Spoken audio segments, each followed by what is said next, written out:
ఏవైతే Muslim countries ఉన్నాయో first దేవుడు అక్కడి నుంచి స్టార్ట్ చేసిండనే అనుకోవాలి. అందులో ముస్లిం కంట్రీస్ వస్తాయి, క్రిస్టియన్ కంట్రీస్ వస్తాయి, ఇంకా దేవుడు లేడని వాళ్ళ కంట్రీస్ వస్తాయి. కానీ కల్కి భగవానుడు ఎవరిని వదలడు. అల్లాయే కల్కి భగవానుడు అనేది తెలియదు. పెట్రోల్ పోయి అజయ్ రారా, ఇదే నా మర్యాద మీ అల్లా నేర్పించింది. దుబాయ్ ఏంది తొక్కల దుబాయ్. ఒక్కరోజు కల్కి భగవానుడు అనుకున్నాడే మొత్తం లేపారేస్తాడు. కనీసము పాలస్తీనాలా అడక తింటున్నారు. ఈ ముస్లిం అన్ని దేశాలన్నీ పోయి కూడా హెల్ప్ చేయరు.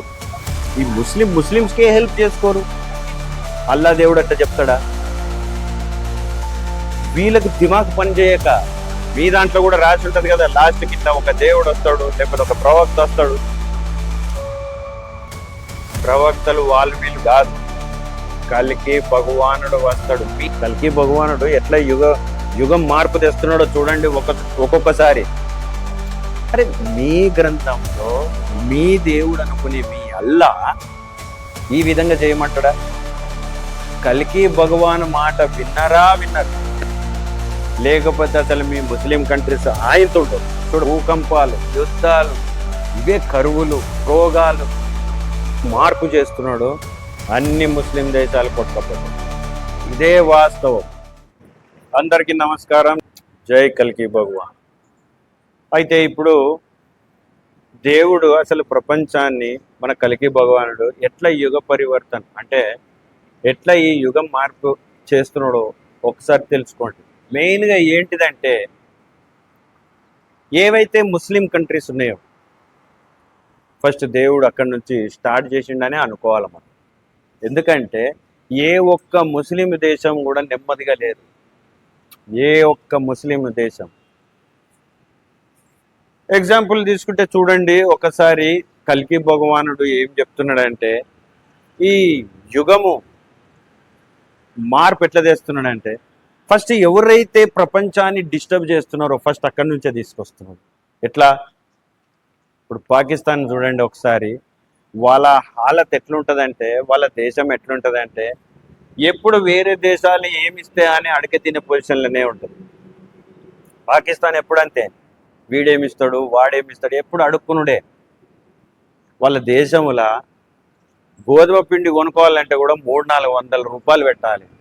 ఒక పెట్రోల్ కొనుక్కోవాలంటే 200-300 పెట్టాలి. అంటే అంత గలీజ్ అయిపోయింది వాళ్ళ దేశం. అసలు వాళ్ళ నాయకులకు అది పరిపాలించడానికే రాదు. ఎందుకంటే వాళ్ళకు దిమాగ్ పనిచేయదు. వాళ్ళకు అల్లా అనేది ఒక్కటే తెలుసు, కానీ ఆ అల్లాయే కల్కి భగవానుడు అనేది తెలియదు. ఎందుకంటే వీళ్ళు అర్థం చేసుకోలేరు, అర్థం చేసుకునే శక్తి ఉండదు, కామన్ సెన్స్ అసలే ఉండదు, సెన్స్ ఆయనతో ఉండదు. సో ఆ పాకిస్తాన్లో ప్రజలు కూడా ఎంత బీదత్వంగా బతుకుతుంటారంటే వాళ్ళ రోగాలు, వాళ్ళ ఉండే ఏరియాస్, వాళ్ళ ఉండే మోరీలు, వాళ్ళు అక్కడనే వాళ్ళ దేశం మొత్తం కనీసం ఆర్మీలో కూడా వాళ్ళకి పైసలు ఉండవు. కానీ ఈ దేశాన్ని ఏం చేద్దాం, ఎవరితో కొట్లాడదాం, ఎవరి కింద బాంబు పెడదాం, ఈ దేశాన్ని ఎట్లా నాశనం చేద్దాం, ఇవో ఇవే ఆలోచనలు. వాళ్ళ అల్లా దేవుడు చెప్పినట్టున్నాడు. అట్లా అల్లా దేవుడు అట్లా చెప్తాడా? వీళ్ళకి దిమాగ్ పని చేయక. ఇప్పుడు భారతదేశంలో కూడా ముస్లిమ్స్ ఉన్నారు, కానీ ఇండియా అంటే ఒక రెస్పెక్ట్ఫుల్గా ఉంటారు. అంటే కొంతమంది ఉన్నారు గలీజోళ్ళు, వాళ్ళని తీసి పక్కకు పెట్టిన వాడు చీడప్పుడు కూడా వాళ్ళు ఉన్నారు, మంచోళ్ళు ఉన్నారు, అబ్దుల్ కలాం లాంటి వాళ్ళు కూడా ఉన్నారు. కానీ ప్రతి ముస్లిం దేశాన్ని నేను 2024-2023 నుంచి గమనిస్తున్న కల్కి భగవానుడు వీళ్ళ మీద పడ్డాడు. ఎందుకు? వీళ్ళు చేసే కార్యాలు, వీళ్ళు చేసే క్రియలు.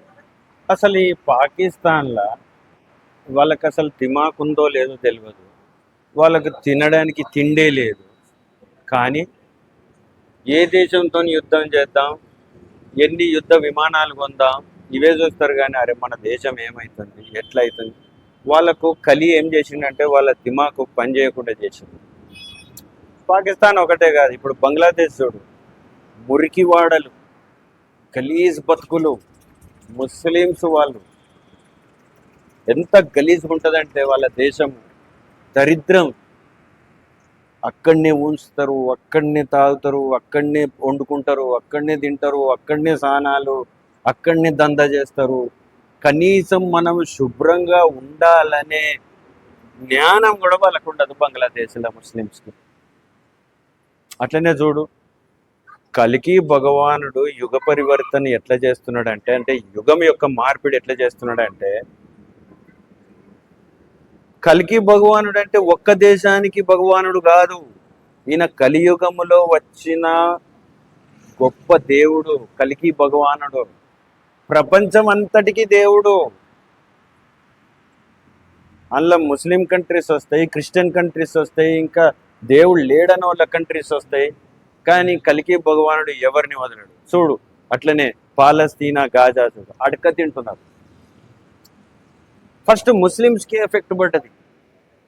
వాళ్ళ బతుకులు చీప్ అయిపోయినాయి.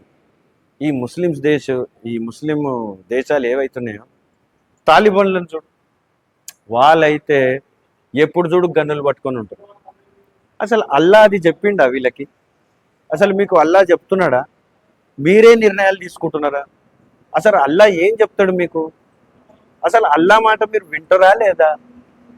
అసలు మీరు ఏమనుకొని గన్నులు పట్టుకొని వేరే దేశంకు ఉన్న ప్రజలని సతాయించుడు, కొట్లాటలు రేపుడు, ఇదేనా మీ పని? అల్లా చెప్పిన పని ఇదేనా?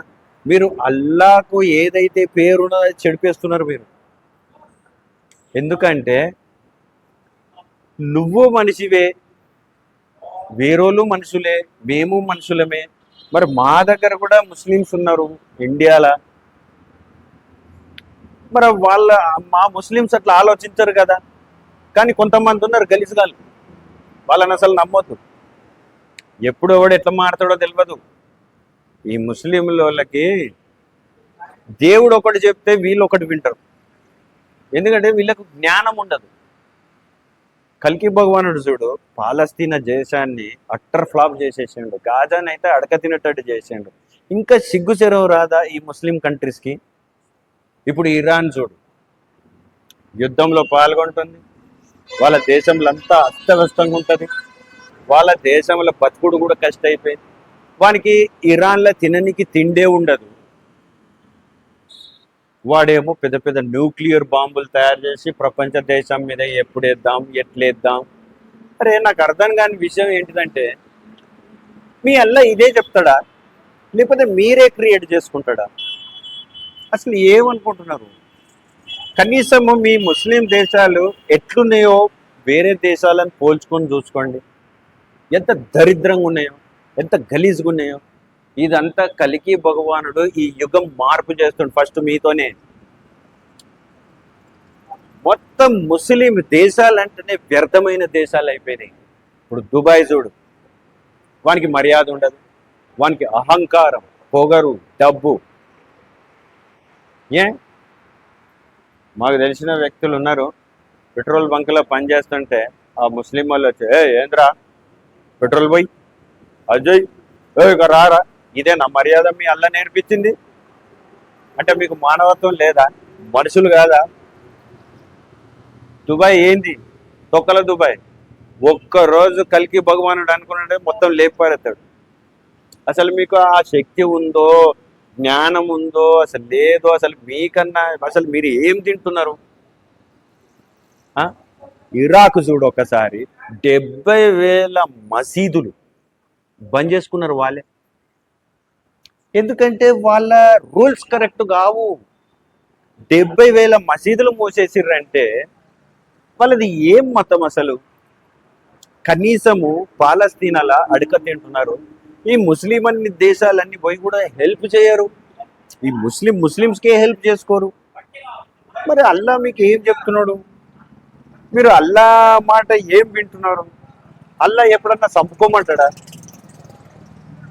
కలికి భగవానుడు ప్రతి ఒక్క ముస్లిం దేశాన్ని వదిలిపెట్టాడు, అస్సలు వదిలిపెట్టాడు. మా భారతదేశంలో ఉన్న ముస్లిమ్స్ కూడా ఎవరైతే వాళ్ళ దేశాన్ని ప్రేమిస్తారో వాళ్ళే మంచిగా ఉంటారు. ఎవడైతే హిందూ దేశాన్ని నాశనం చేయాలనుకుంటాడో అట్లాంటి ముస్లింని కలికి భగవానుడు వాడిని రోగాలు తీసుకొచ్చి కనీసం వాడి సావు ఎట్లుంటుంది అంటే కుక్క సావే. వాని సావు కుక్క సావే. మంచిగా ఉన్నరా ఉండండి. సరే నీ దేవుణ్ణి నువ్వు మొక్కు, పర్వాలేదు. కానీ ఒకటి గుర్తుపెట్టుకో, సబ్కా మాలిక్ ఏక్ హై అంటారు కదా, ఆ ఏకీ హై కల్కి భగవాన్. సబ్కా మాలిక్ ఏక్ హై అంటారు కదా మీరు ముస్లిమ్స్. ఆ సబ్కా మాలిక్ ఏక్ హై కల్కి భగవాన్, ఏ కలియుగ హై. అచ్చా, మీ ఖురాన్లో ఏముందో చెప్పండి. అంటే మీ దాంట్లో కూడా రాసి ఉంటుంది కదా, లాస్ట్కి ఇట్లా ఒక దేవుడు వస్తాడు, లేకపోతే ఒక ప్రవక్త వస్తాడు. ప్రవక్తలు వాళ్ళు వీళ్ళు కాదు, కలికి భగవానుడు వస్తాడు. మీరది దిగమింగలేక, బయటికి చెప్పుకోలేక, అసలు ఏది నిజమో తెలుసుకోలేక మీ జ్ఞానం పనిచేయదు. అసలు మీకు ఏం కావాలి? ఇంకో దేశంతో కొట్లాట కావాలి, లేదా ఇంకోని గెలకాలి, లేకపోతే భారతదేశంకి వచ్చి బాంబులు పెట్టాలి, లేకపోతే గన్నులు తీసుకొని కాల్చాలి, లేకపోతే తాలిబాన్ల లాగా తిరగాలి, లేకపోతే బంగ్లాదేశ్ లాగా అడక తినాలి, పాకిస్తాన్ లాగా అడక తినాలి. ఇదేనా మీ బుద్ధి? కల్కి భగవానుడు ఎట్లా యుగం మార్పు తెస్తున్నాడో చూడండి. ఒక్కొక్కసారి ఒకసారి ఆలోచించండి. అసలు మీ ముస్లిం దేశాలు ఎంత భయంకరంగా ఉన్నాయో చూడండి ఒకసారి.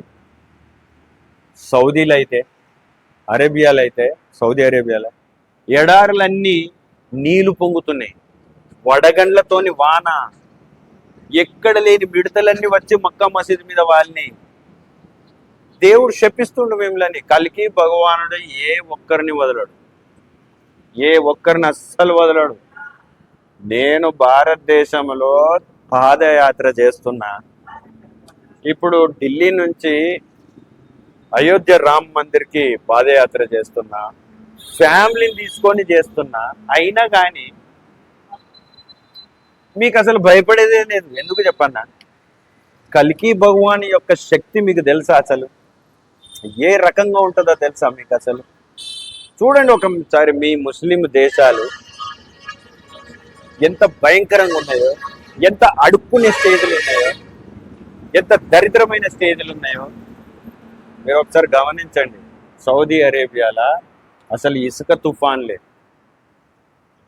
ఐస్ గడ్డలు ఇంతింత పడుతుంటాయి. అందులో మక్కా మసీదులు అయితే గాలి వస్తే కొట్టుకపోతుంటాయి, అన్ని మనుషులు ఎగిరిపోయేంత గాలి, తుఫాన్లు, ఎడారిలో నదులు. అంటే పెద్ద మార్పు జరుగుతున్నది.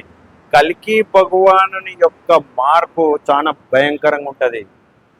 ఈ యుగంని సత్యయుగంలోనికి తీసుకుపోతున్నాడు కల్కి భగవానుడు. మీ ముస్లింలు ఎక్కడ చూసినా కొట్లాటలు పెట్టుకోవడం లేదా అడక తినటం, ఇది ఒక్కటే మీకు అలవాటు అయిపోయింది. కల్కి భగవాన్ మాట విన్నరు, లేకపోతే అసలు మీ ముస్లిం కంట్రీస్ ఆయంతుండవు. చూడు, మళ్ళా నిన్న పాకిస్తాన్లో భూకంపం వచ్చింది, 3 సార్లు వచ్చింది, 20 నిమిషాల్లో 3 సార్లు వచ్చింది. ఈ దేశాలన్నీ చూడు, ఎప్పుడు చూసినా గన్ను పట్టుకోవడం, ఇతరులను సతాయించడం. ఈ ముస్లిం కంట్రీస్ వల్లనే ప్రపంచ దేశానికి నెమ్మది లేకుండా పోతుంది. అందుకని కల్కి భగవాన్ ఏం చేసిండంటే ఫస్ట్ ఈ ముస్లిం దేశాలని తుడిచేస్తున్నాడు. ఎందుకు? వాళ్ళ మైండ్ సెట్ మంచిది కాదు. వాళ్ళు కేవలం నమాజ్ చేస్తారు, అల్లా దేవుడు అంటారు. మరి ఆ అల్లా ఏం చెప్తుండో వానికి అర్థం కాదు, అసలు అర్థం కాదు. అల్లా పోయి గన్నులు పట్టుకొని తిరుగుండని చెప్తాడా? ఇంకోని కింద బాంబు పెట్టమని చెప్తాడా? అరే, మీ గ్రంథంలో మీ దేవుడు అనుకునే మీ అల్లా ఈ విధంగా చేయమంటాడా? అస్సలు చేయమన్నాడు. ఈ ముస్లిం కంట్రీస్ని దేవుడు కల్కి భగవానుడు ఈ యుగంలో, ఈ కలియుగంలో ఈ యుగం మార్పు చేస్తున్నాడు. సత్యయుగం వస్తుంది. ఈ ముస్లిం దేశాలన్నీ కూడా మొత్తం తుడిచిపెట్టుకపోతాయి, ఉండవు. భూకంపాలు, యుద్ధాలు, ఇవే కరువులు, రోగాలు. కానీ ఎవరైతే కల్కి భగవాన్ని నమ్మి ఏదైతే మానవత్వం ఉంటుందో, దానం చేసే గుణం, దయాగుణం, క్షమాగుణం, ప్రేమించే గుణం, శాంతి గుణం ఎవరికి ఉంటుందో వాళ్ళు ముస్లిం కానీ, క్రిస్టియన్ కానీ, హిందూ కానీ, ఈసాయి, సిక్ ఎవరైనా సరే కల్కి భగవానుడు వాళ్ళని సత్యయుగంలోనికి తీసుకుపోతాడు. మిగతా ముస్లిం దేశాలన్నింటినీ దేవుడు కల్కి భగవానుడు యుగం మార్పు చేస్తున్నాడు. అన్ని ముస్లిం దేశాలు కొట్టుకపోతాయి. ఇదే వాస్తవం.